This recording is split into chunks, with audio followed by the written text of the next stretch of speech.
You know, honestly, I have never heard of some of the names in this book. Well, you've heard of ones like Webster before. Webster's a saint's name? Hi, I'm Jennifer and this is Kate. And while it's always fun to pick out a Catholic name for your new baby, sometimes it is not very easy.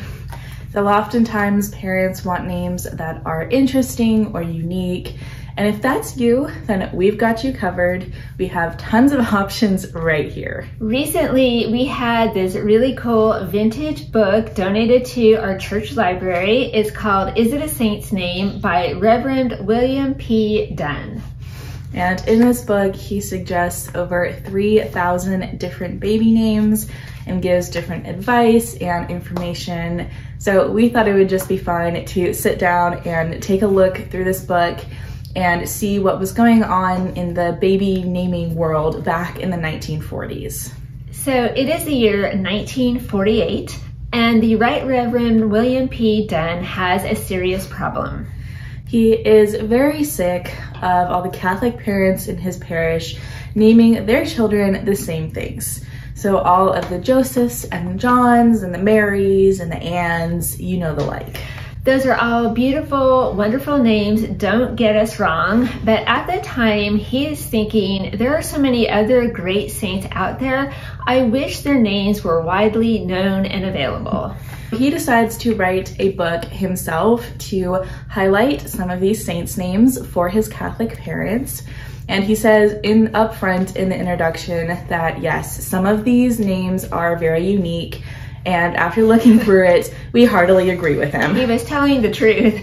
So he also includes a lot of advice in here about how to pick a good solid name, how to choose godparents, what the godparents should do, also things like what actually goes on at baptism. So this is a really handy little booklet, all kinds of information right here. So first and foremost, Father Dunn has lots of advice for choosing a name. He says that choosing a saint's name honors the saints, but it also brings great glory and honor to God because he was the one who gave the saints their goodness and virtue in the first place, which is an excellent point and well said, Father Dunn. And then he also says on the back of the book, because you don't even have to open this to get his advice. It's all right there. That names presently in fashion may seem burdensome to the bearer when the fashion changes.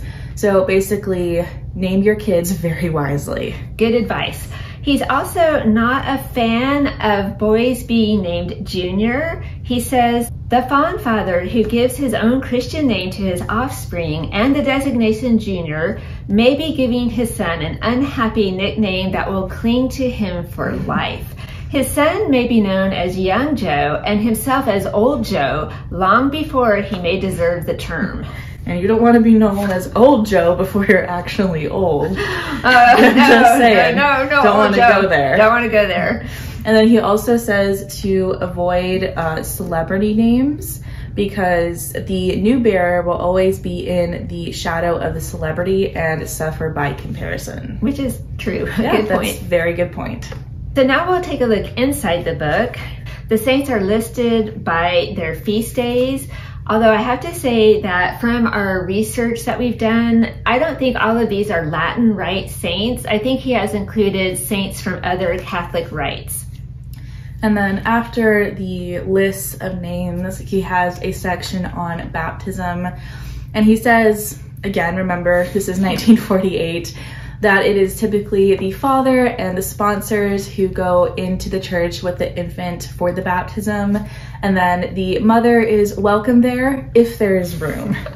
Yeah, I don't... Which would never work today, let's be real. 1948, yeah, I think that wording would not go over well today. But that part aside, this section in the book is actually really helpful because it goes over everything that's going to happen at the baptism, what you're going to see and do and say. And then he also talks about godparents, the roles of the godparents, and he says that in their role as sponsors, they are now taking a lifelong interest in the life and spiritual well-being of this child. So that's a really great reminder that being a godparent isn't just an honorary title, it is a lifelong commitment. It is actually a really big deal. And then finally, at the very end of the book, there is this little paragraph on how to perform an emergency baptism. Now, hopefully we'll never be in a situation where we would need to, but he spells out pretty clearly what type of situation that might be and how to do it.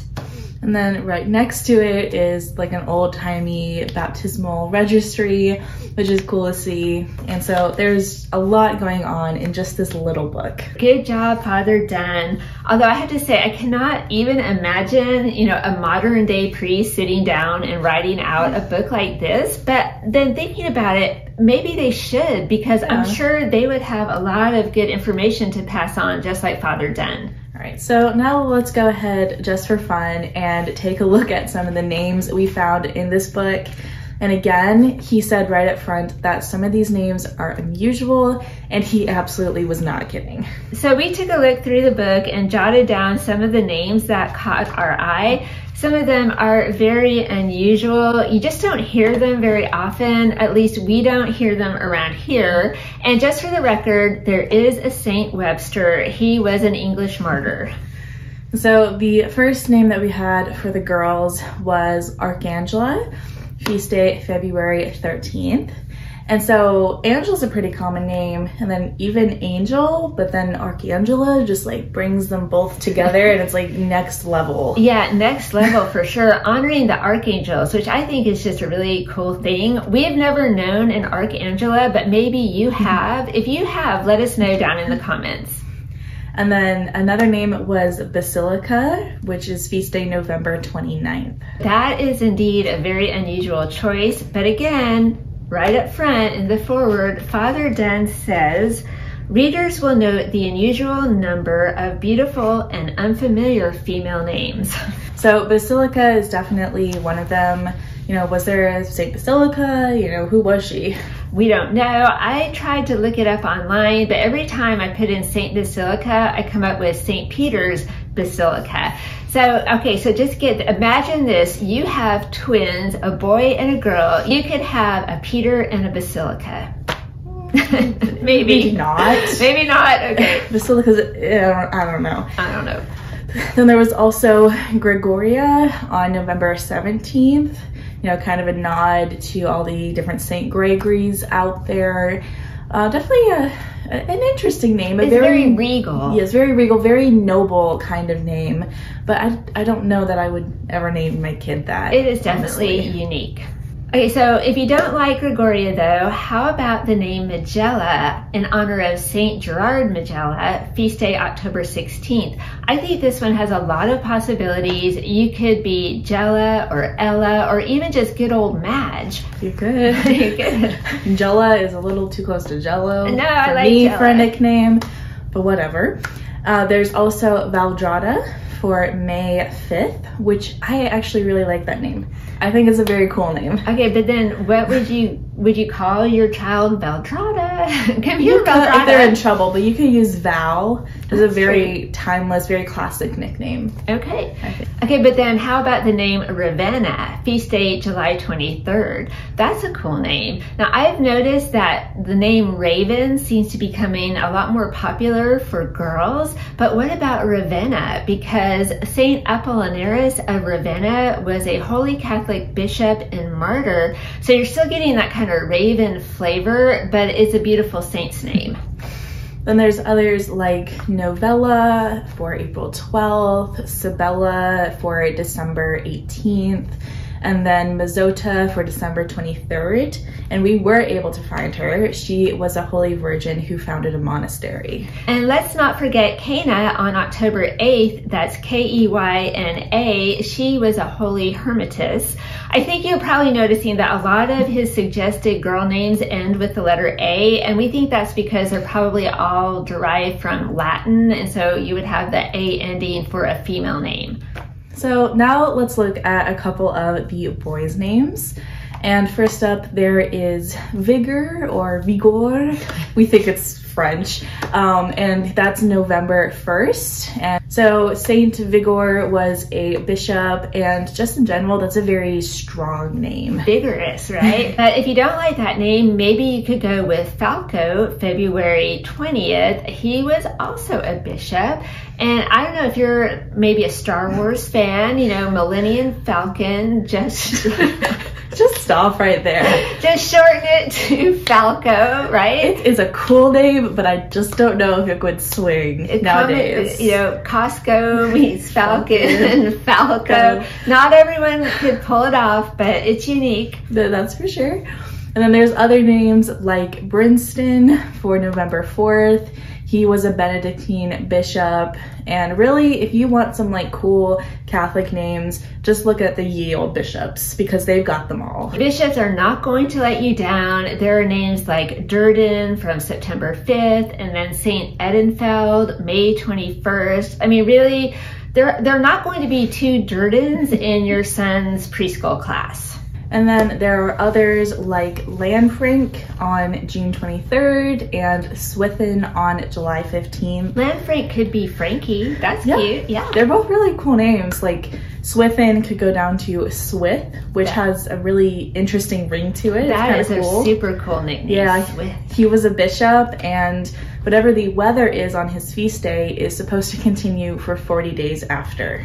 And then finally on November 12th, there is Cadwallader, which is a mouthful, but that's, you know, he was a mighty warrior king. That is a strong name. And he could go by Cad, or he could go by Wally, or even Later. That's a weird name. No, it's kind of cute, you know, Later, like Later. No, but then there's Gator, Later, like Later. Like Vader, like Darth Vader, no. Okay, well, maybe Cad. There you go. Cad is a good nickname for that one. So the bottom line is that there are lots of really interesting and unique Catholic names in this book. We really enjoyed looking through it and looking up all the names and trying to figure out, you know, the lives of the saints. So a peek into the past, vintage all the way. Again, great job, Father Dunn. And let us know down in the comments what some of your favorite and unique Catholic baby names are. And if you are a family out there expecting a new little one, just know that we're keeping you in our prayers. So we hope you enjoyed today's video. Thank you so much for watching, and we'll see you next time. Bye.